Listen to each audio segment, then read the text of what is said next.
পূর্ব মেদিনীপুরে নন্দকুমারে শুরু হলো 3 দিনের বাংলা মোদের গর্ব অনুষ্ঠান। এবারের অনুষ্ঠানে মেলা, প্রদর্শনী, এক্সপো সহ বিভিন্ন ধরনের অনুষ্ঠানের আয়োজন করা হয়। উদ্বোধন অনুষ্ঠানে উপস্থিত ছিলেন জেলা শাসক পূর্ণেন্দু মাঝি সহ বিশিষ্টজনেরা। পশ্চিমবঙ্গ সরকারের তথ্য এবং সংস্কৃতি বিভাগের বিশেষ আয়োজনে শুক্রবার থেকে পূর্ব মেদিনীপুর জেলার নন্দকুমারে শুরু হলো 3 দিনের বাংলা মোদের গর্ব অনুষ্ঠান। এবারের অনুষ্ঠানে মেলা, প্রদর্শনী, এক্সপো এবং সাংস্কৃতিক অনুষ্ঠানের আয়োজন করা হয়। উদ্বোধন অনুষ্ঠানে ছিলেন জেলা শাসক পূর্ণেন্দু মাঝি, অতিরিক্ত জেলা শাসক সাধারণ সৌভিক চট্টোপাধ্যায়, জেলা পরিষদের সভাধিপতি উত্তম বারিক, তমলুকের বিধায়ক সৌমেন কুমার মহাপাত্র, নন্দকুমারের বিধায়ক সুকুমার দে, মহিষাদলের বিধায়ক তিলক কুমার চক্রবর্তী, তথ্য এবং সংস্কৃতি দপ্তরের আধিকারিক মহুয়া মল্লিক সহ অন্যান্যরা। নন্দকুমারের বাসুদেবপুর মহারাজ নন্দকুমার হাই স্কুলে আয়োজিত হয় এই অনুষ্ঠান। শুক্রবার থেকে রবিবার পর্যন্ত চলবে নানান সাংস্কৃতিক অনুষ্ঠান। প্রত্যহ বিকেল 5টা থেকে রাত্রি 9টা অবধি চলবে।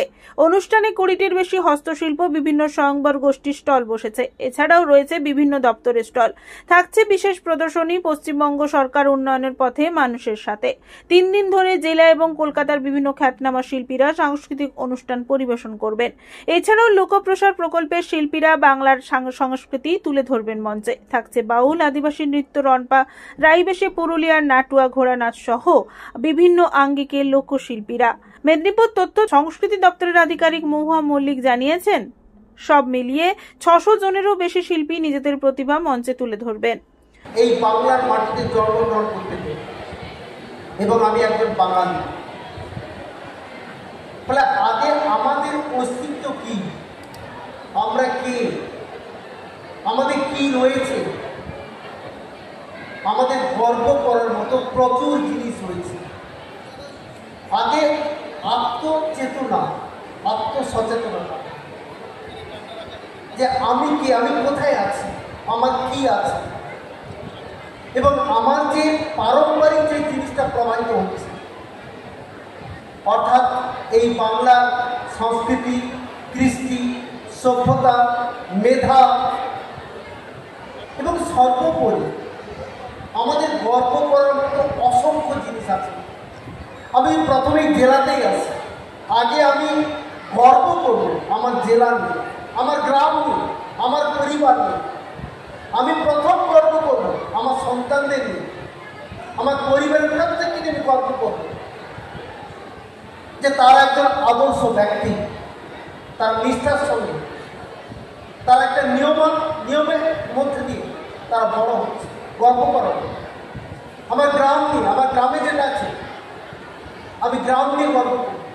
আমি যেখান থেকে বড় হচ্ছি, যে হতে পারে ওই মাটি, ওই পরিবেশ, ওই আত্মীয় পরিচয় না থাকলে আমি এখানে আসতে পারতাম না।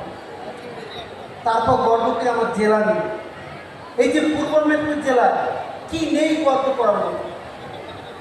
আমাদের সেই কয়েকদিন আগে 15 আগস্ট গেল, 15 আগস্ট, সেখানে প্রাণপুরের কথা বলছিলাম যে এই জেলা স্বাধীনতা সংগ্রামের যে আতুরঘর, এটাও সেই পূর্ব মেদিনীপুর জেলা। যে সকল বিপ্লবীরা, মনীষীরা আজকে যে আমরা স্বাধীন ভারতবর্ষের মানচিত্রকে দেখিয়েছেন, যাদের জন্য তারা কিন্তু ম্যাক্সিমাম কৃতি সন্তানই পূর্ব মেদিনীপুরে ছিলেন। তাহলে আমাদের গর্ব করার কি নেই? আমি তো বেশি গর্ব করি যখন এই জেলায় কাজ করি। এই জেলা এমন একটা জেলা যেখানে শিক্ষাকে নিয়ে গর্ব করি আমরা। এই জেলার শিক্ষার হার সবচেয়ে বেশি, পাসের হার সবচেয়ে বেশি, মেধা সবচেয়ে বেশি। এখানকার সভ্যতা, সংস্কৃতি উৎকৃষ্ট ভাবে। রঞ্জন মাইতির রিপোর্ট, খবর BCBS।